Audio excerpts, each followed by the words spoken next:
Welcome back to It Works How and Why. This is still Bill S., and I'm still an addict. I always will be. This is step 4.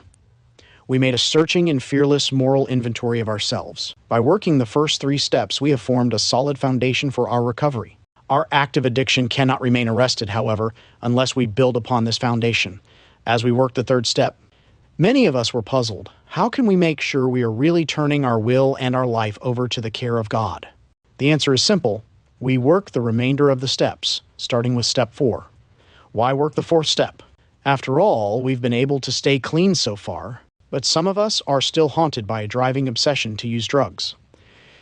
Others find that the feelings of discomfort are more subtle, a nagging feeling that something isn't quite right, a sense of impending doom, or feelings of fear and anger that have no apparent reason. Still others may think we're doing just fine without a 4th step. However, our experience as a fellowship has shown that, sooner or later, members who don't work this crucial step relapse. For many of us, our motivation to work the 4th step is quite simple. We're working a program of recovery, and we want to continue. Because our disease involves much more than our drug use, recovery involves more than simple abstinence from drugs. The solution to our problem is a profound change in our thinking and our behavior. We need to change how we perceive the world and alter our role in it. We need to change our attitude. Whether our motivation is a desire to move away from our addiction or to move toward recovery doesn't really matter. The 4th step is a turning point in our journey of recovery. It is a time for deep personal reflection. The confusion that we attempted to mask with self-deception and drugs is about to diminish. We are embarking on a search for insight into ourselves, our feelings, our fears, our resentments, and the patterns of behavior that make up our lives. We may be very frightened at the prospect of examining ourselves so thoroughly. We don't know ourselves very well, and we may not be sure we want to. Our fear of the unknown may seem overwhelming at this point, but if we recall our faith and trust in our higher power, our fear can be overcome. We believe that part of God's will for us is to work the steps. We trust that the final outcome of working the 4th step will be the continued healing of our spirits, and we go on. The principles of recovery that we have already begun to practice are vital to working the 4th step. The honest acceptance of our addiction, brought with us from step 1, will help us to be honest about other aspects of our addiction. We've developed a level of trust and faith in a power greater than ourselves, and that glimmer of hope we've been feeling is growing with each day clean. We've paved the way to recovery with our willingness, and we find the courage necessary to work the 4th step through living these principles. Honesty is an essential part of this step. Our years of living a lie must end. If we sit down and become very quiet with ourselves, we will find it easier to get in touch with the truth. What we currently know to be true, we put on paper, holding nothing back. Telling the truth is a brave act, but with our faith and trust in the God of our understanding, we find the courage we need to be searching and fearless. With our courage, we are able to put on paper those things we thought we'd never tell. What is meant by a searching and fearless moral inventory? We take stock of our assets and liabilities. We try to get at the bottom of who we are, to expose the lies we have told ourselves about ourselves. For years, we became whoever we needed to be to survive our addiction. After living a lifetime of lies, we began to believe those lies. Although we did discover some valuable truths in the 1st step, the 4th step further separates fantasy from reality. We can begin to stop being the person we have invented and find the freedom to be who we are.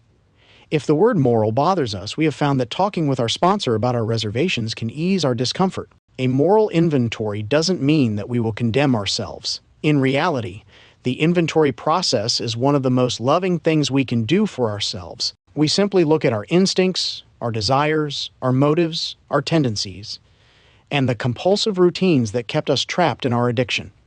No matter how many days or how many years we have been clean, we are still human and subject to defects and failings. An inventory allows us to look at our basic nature with its flaws and its strengths. We look not only at our imperfections, but also at our hopes, our dreams, our aspirations, and where they may have gone astray. Step 4 is a big step forward on the path of recovery. Some of us may want to write our inventory all at once. Others spend some time writing each day. Anytime we sit down to write, we ask our higher power for the courage and honesty we need to be thorough and to reveal what we are searching for.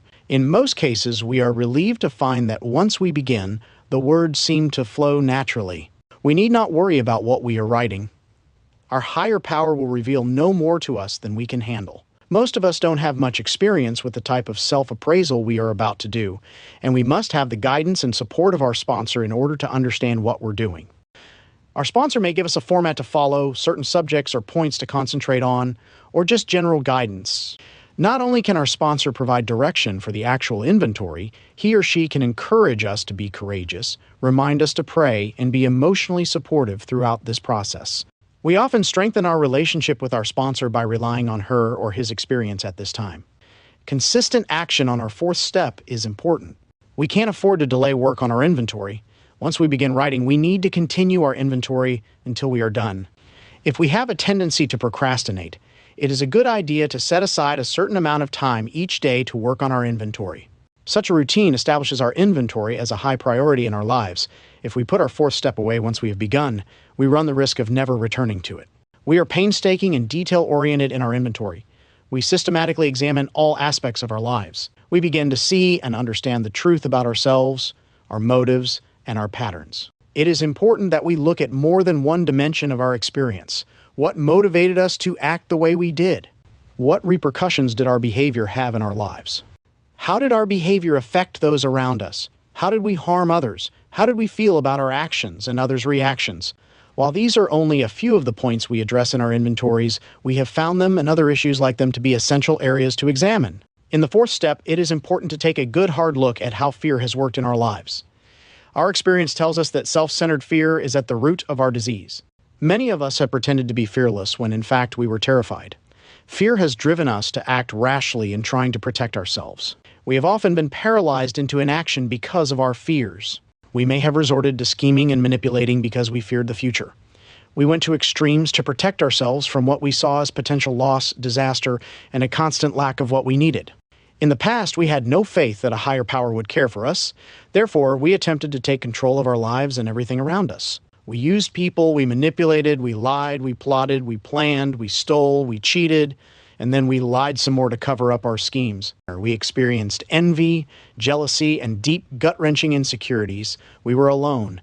As we drove away the people who cared about us, we used more drugs, trying to cover up our feelings. The lonelier we felt, the more we tried to control everything and everybody. We suffered when things didn't go our way, but so strong was our desire for power and control that we couldn't see the futility of our efforts to manage events. In our new lives, we have faith in a loving God whose will for us is better than anything we could manipulate or control for ourselves. We need not fear what might happen. In our inventories, we assess the emotional effects of our addict ion. Some of us became so skilled at shutting down our feelings with drugs or other distractions that by the time we came to our first meeting, we had lost touch with our own emotions. In recovery, we learn to identify what we are feeling. Naming our feelings is important, for once we do so, we can begin to deal with them. Rather than panicking over how we feel, we can specifically say how we're feeling. This gets us away from our limited way of identifying feelings as either good or bad with not much in between. We make a list of our resentments, for they often play a large part in making our recovery uncomfortable. We cannot allow ourselves to be obsessed with hostility toward others. We look at the institutions that may have affected us, our families, schools, employers, organized religion, the law, or jails. We list the people, places, social values, institutions, and situations against which we bear anger. We examine not only the circumstances surrounding these resentments, but we look at the part we played in them.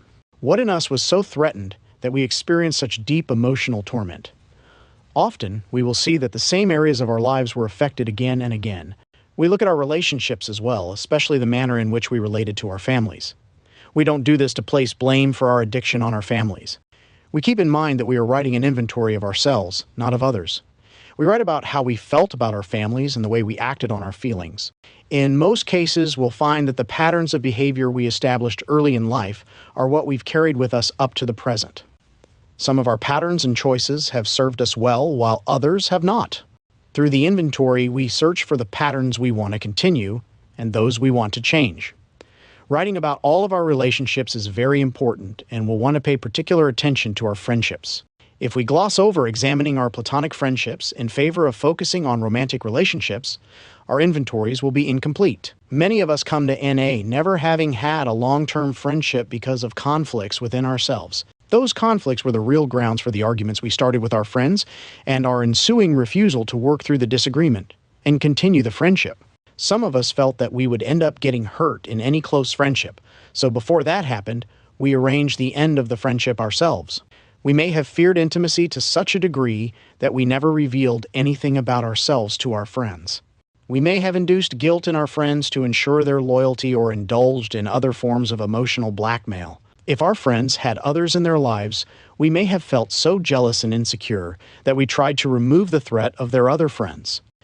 Our behavior ranged from taking our friends hostage to taking them for granted. We may find several instances where we sacrificed our friendships for romantic relationships. We will probably find identical conflicts and behaviors in our romantic relationships. We'll see the same difficulties with trust, refusal to be vulnerable, and perhaps a lifelong pattern of inability to make commitments. As we write, we'll most likely see fear of intimacy in each relationship or discover that we've never understood the difference between intimacy and sex. Whether we ran from close relationships because of fear or because we had been hurt over and over again, we search out the common threads that appear in all of our relationships. We may find that our sexual beliefs and behavior have caused problems in our relationships. We may have settled for sex when we really wanted love. We may have used sex to get something we wanted or believed that by having sex, we could extract a commitment from an unwilling partner. We ask ourselves if our sexual behavior has been based in selfishness or in love. We may have used sex to fill the spiritual void we felt inside. Some of us felt shame as a result of our sexual practices. After years of compulsively acting on our fears and misguided beliefs about sex, we want to be at peace with our own sexuality. This is a very uncomfortable topic for most of us. However, if we want something different than what we've had, it's necessary that we begin the process of change by writing about it. Some of us were abused. We may have been victims of incest or rape. We may have had terrible childhoods of deprivation and neglect. Experiences like these may have led us to inflict the same abuse on others. We may have prostituted ourselves or allowed other forms of degradation because we didn't feel that we deserved anything better. Though painful and sad, the past cannot be changed. However, the warped beliefs we have developed about ourselves and others can be changed with the help of our higher power. We write about events like these so that we can be free of our most painful secrets and get on with our lives. We don't have to be the lifelong victims of our past. To experience serenity, we must begin to alter the self-defeating patterns that have prevailed in our lives. The fourth step helps us identify those patterns. We begin to see how we have maneuvered through life, perhaps not consciously planning our own misery, but making choices which resulted in our lives becoming unmanageable. Most of us have blamed various people for the prices we paid for our addiction. We didn't want to accept that our addiction had a negative impact that we alone were responsible for. Some of us committed crimes and then complained about the consequences. Some of us were irresponsible at work and then objected loudly when we were held accountable. We beat a hasty retreat whenever life caught up with us. Our inventories will help us identify our responsibility for our actions and find those circumstances where we tend to place blame elsewhere. Our booklet, Working Step 4 in Narcotics Anonymous, can provide more avenues to explore. The quality of our lives depends to a large degree on the results of our decisions. As we write our inventory, we look for the times when we made decisions that hurt us. We also look for those times when we made decisions that worked out well. If we lived our lives by default, refusing to make any choices, we write about that too. Those times when we procrastinated until opportunities were missed and gone, the times when we abandoned all responsibility, the times when we withdrew and refused to participate in life, all are inventory material. Most of us had hopes and dreams for ourselves at some point in our lives, but we abandoned those in the pursuit of our addiction.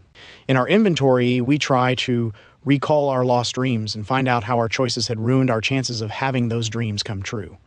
We ask ourselves when we stop believing in ourselves and when we stop believing in anything outside ourselves. Through this process, our lost dreams may reawaken. We dig deep to learn how we lived in conflict with our own morals and values. If we believed it was wrong to steal and we were stealing everything we could get our hands on anyway, what did we do to quiet our anguish?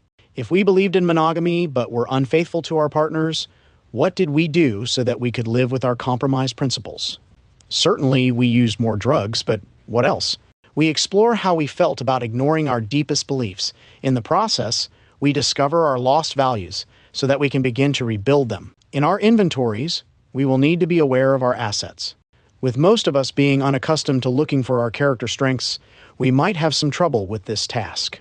But if we examine our behavior with an open mind, we're sure to find situations where we persevered in the face of adversity, showed concern for others, or even where our spirit triumphed over our addiction. We begin to uncover the pure and loving spirit that lies at the core of our being as we look for our character assets. We begin to define our values. We learn what we can do, and more importantly, what we can't do if we want to lead productive and fulfilling lives. What we did in our active addiction will not work for us in recovery. Step 4 allows us to chart a new course for our lives. The fourth step provides us with the initial insight we need to grow. Whether we are writing our first inventory or our 20th, we are starting a process that takes us from confusion to clarity, from resentment to forgiveness, from spiritual confinement to spiritual freedom. We can turn to this process again and again. When we are confused, when we are angry, when we have problems that don't seem to disappear, an inventory is a good way to take stock of just where we stand on the path to recovery. After we have written a number of inventories, we may discover that our fourth step merely scratched the surface. As different attitudes and behaviors become apparent to us in later recovery, we'll want to renew the process of change by working the fourth step again. The steps are tools we use over and over on our spiritual path. In the process of our recovery, God will reveal more to us as we have the maturity and the spiritual strength to understand it.